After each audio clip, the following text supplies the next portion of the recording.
আজকে আবার সাজুগুজু করে বেরিয়ে পড়েছি মানে এই যে এটার সামনে দাঁড়িয়ে আছি।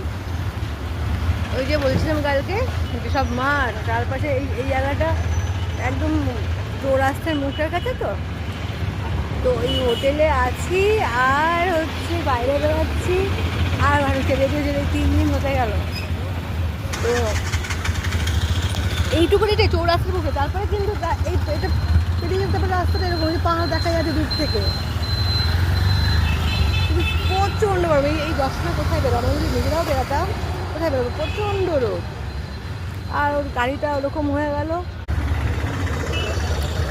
কোথায় যাবো এখানটায়? আর এখানে শুধু মল, ওই যে সামনে দেখা যাচ্ছে ওখানটাতে সেই একদম হোটেলটা যে ভি মাঠ, এই মাঠ সেই মাঠ, শুধু মলগুলো আছে। রাস্তা মানে এতে আমার বাড়ির তো বরঞ্চ অনেক নিরিবিলি জায়গা।